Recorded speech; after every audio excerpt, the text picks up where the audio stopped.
Live from the WTXL studios, this is ABC 27's News at Noon.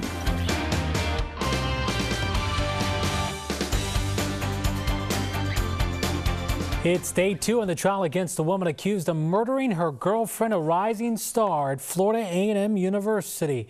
Today in court, more individuals taking the stand in that case. Good afternoon. I'm Greg Angel. Thank you for joining us. Star Quenisha Palmer on trial for the 2011 murder of her girlfriend, Shannon Washington. Investigators say Palmer admitted to stabbing Washington after a day-long fight.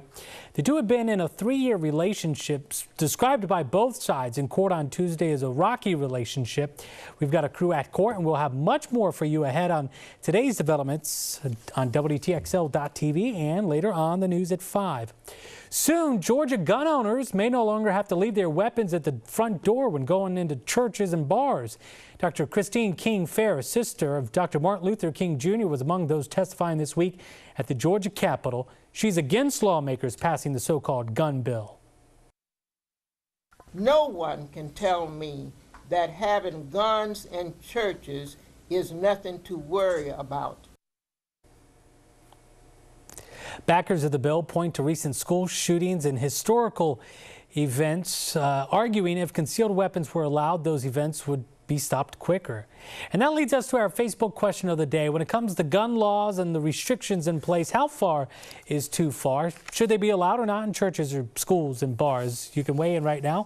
Facebook and Twitter, just search WTXL Tallahassee on Facebook and ABC 27 on Twitter.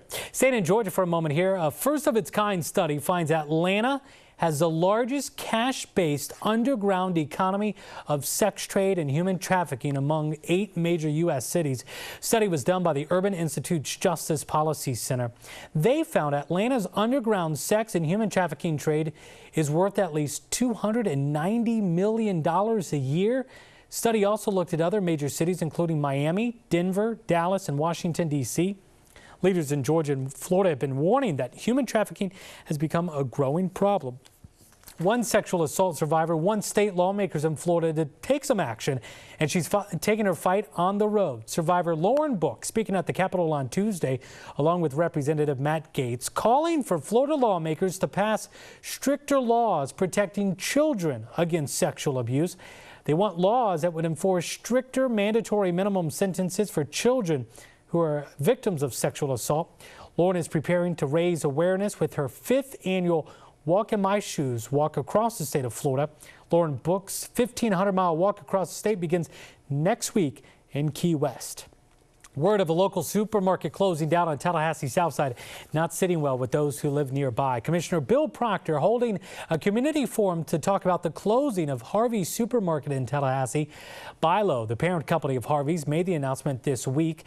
It's going to be tonight, that community forum at Bethel AME Church on West Orange Avenue. Forum's going to start at 6 p.m. For more information, you can check out the story on the homepage of our website, WTXL.TV. Cascades Park is just 2 days away now from its grand opening. One of the biggest attractions of the park is going to be the amphitheater. The new state-of-the-art sound system can be used for everything from theatrical performances and other community events. There's also seating for about 3,500 people. You can get an up-close look this Friday during the grand opening. Of course, all week on Sunrise, we have different guests who have been coming on talking about the different aspects. Tomorrow, we're going to be talking about the discovery area. Kids are definitely going to like that aspect. And again, all the information on our website, WTXL.TV. And news here from across Florida now. Do you still contend you're too morbidly obese? Yes, I am, sir. Thank you very much. That is 47-year-old James Olivas telling reporters outside the Seminole County, Florida courthouse that he's too big, too obese to go to prison.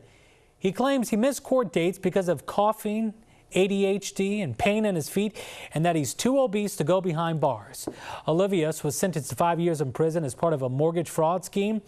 Judge not too happy with Olivius's list of reasons he shouldn't go to prison. Judge not buying it either.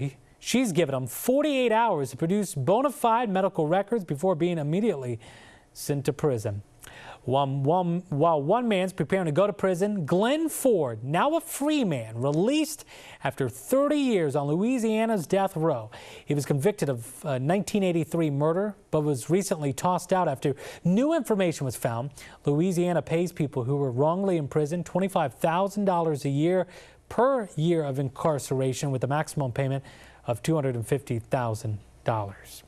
Here at home, a little bit of rain to talk about, and trying to get some sunshine out of this day, though. You know, it could be a whole lot worse, though, Michelle. We could be dealing with folks up in the Midwest are dealing with today. I know, more blizzard warnings for them. They already have over 5 inches of snow and just really know where to put it at this point. And everyone did receive a nice warm up, and we were part of that warming trend. We've been above average the past few days, and radar and satellite showing you some light and scattered showers still across the Gainesville and Jacksonville area. Starting to let up here, though, and you'll also notice the clouds are starting to break apart, so some sunshine coming back up, and that should help heat us up pretty quickly, though. And it's already nice around the region. 71 there in Tallahassee, 70 in Perry, Apalachicola sitting there at 71 degrees. Slightly cooler where there is still some cloud coverage going on across South Georgia, into the upper 60s there for Bainbridge, Thomasville, mid 60s there, Moultrie looking like 66 degrees, and Homerville starting to warm up to 70. And a ways to go today. We'll still get to a high of around 79 degrees in some places, some even warmer than that. Could be nearing 80 there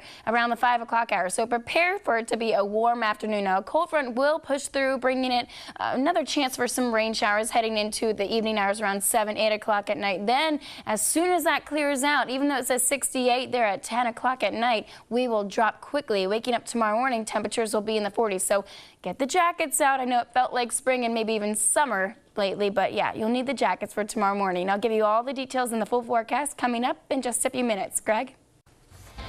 All right, we want to bring you up to speed now. Developing story here out of New York. You are looking at video. This is live video from around this morning. We're told an explosion, or this video right here actually from about 9:30 this morning.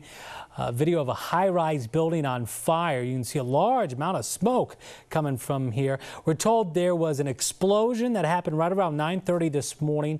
This is on Manhattan's East Harlem neighborhood.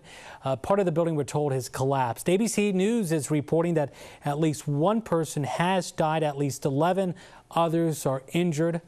Again, a building collapse and explosion in Manhattan. We'll have continuing coverage. And of course, we're streaming this on our website, WTXL.tv. Of course, the story we first broke around 9:30 this morning on WTXL.tv. We've got streaming coverage there.